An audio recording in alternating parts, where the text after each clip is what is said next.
अगर आप Marvel movies देखते हैं तो आपने सेलेस्टियल्स का जिक्र बहुत बार सुना होगा। यहाँ तक कि इन 2000 फीट बड़े जायंट्स को हमने सबसे पहले गार्डियंस ऑफ द गैलेक्सी में देखा और वॉल्यूम 2 में हमने ईगो के रूप में आखिरी सेलेस्टियल को भी देखा। लेकिन क्या है इन सेलेस्टियल्स की कहानी? तो सेलेस्टियल्स की स्टोरी की शुरुआत होती है पहले यूनिवर्स के साथ और ये पहली और एक लौती यूनिवर्स थी फर्स्ट फर्मामेंट। लेकिन अकेले होने के कारण इस यूनिवर्स ने अपने लिए कुछ सर्वेंट्स बनाने का सोचा ताकि वो उनसे अपना काम करवा सके और उन्हीं सर्वेंट्स को हम आज सेलेस्टियल्स के नाम से जानते हैं। अब इन सेलेस्टियल्स के पास ये पावर्स थे कि ये नए नए लाइफ फॉर्म्स का क्रिएशन कर सकते थे और कुछ सेलेस्टियल जब भी कोई लाइफ फॉर्म बनाते थे वो पहले फर्स्ट फर्मामेंट से परमिशन लेते थे और इन्हें बोला जाता था एस्पायरेंट्स। और कुछ सेलेस्टियल्स ऐसा चाहते थे कि वो अपने हिसाब से इन नए लाइफ फॉर्म्स का क्रिएशन करें और साथ ही डिस्ट्रक्शन भी, एंड वो भी बिना परमिशन के। और ये बात फर्स्ट फर्मामेंट को पसंद नहीं आई तो यहाँ से सेलेस्टियल्स भी दो टाइप्स में बढ़ गए और हमें मिला द सेलेस्टियल वॉर। अब इस वॉर में एस्पायरेंट्स और सेलेस्टियल्स के बीच लड़ाई हुई और एस्पायरेंट्स ने सेलेस्टियल्स को टक्कर देने के लिए गॉड किलर आर्मर बनाई। हालांकि वो इस आर्मर का यूज नहीं कर पाए और सेलेस्टियल ने उन्हें हरा दिया और इसी लड़ाई में फर्स्ट फर्मामेंट के भी कई टुकड़े हो गए और निर्माण हुआ मल्टीवर्स का। फन फैक्ट, आगे चलकर टोनी स्टार्क ने भी इस गॉड किलर आर्मर का यूज किया था, लेकिन उस स्टोरी को हम कभी और डिस्कस करेंगे। इसके बाद से ये सेलेस्टियल यूनिवर्स में इधर उधर घूमने लगे और इन्होंने कई न्यू लाइफ फॉर्म का क्रिएशन किया और एग्जिस्टिंग लाइफ फॉर्म पे एक्सपेरिमेंट किया। हालांकि इन सेलेस्टियल्स का मकसद क्या है वो अभी तक रिवील नहीं किया गया है, बट ये पूरे यूनिवर्स में हर एक लाइफ फॉर्म पे एक्सपेरिमेंट करते हैं और फिर हजारों साल बाद वापस आकर उन्हें जज करते हैं। और ऐसे ही जब वो यूनिवर्स में ट्रैवल कर रहे थे तो उनके सामने आया हमारा प्लेनेट अर्थ, जहां उन्हें कई नए लाइफ फॉर्म मिले और उन्हीं लाइफ फॉर्म में से एक थे एप्स और उन्हें ये एहसास हुआ कि ये एप्स आगे चलकर इवॉल्व होने वाले हैं।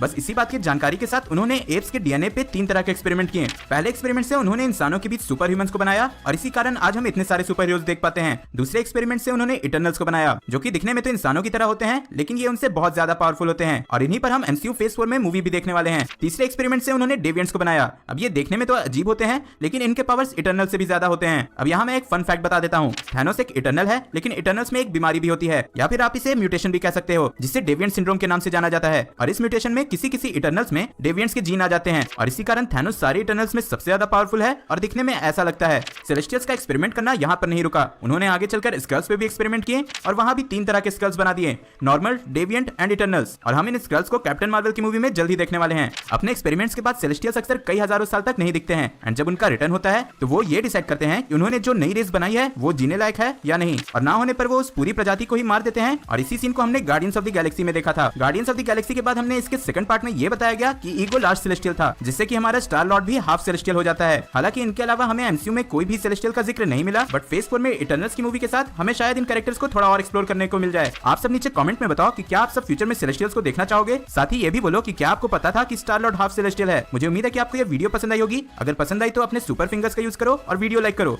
साथ ही ऐसे ही और कंटेंट के लिए चैनल को सब्सक्राइब करो।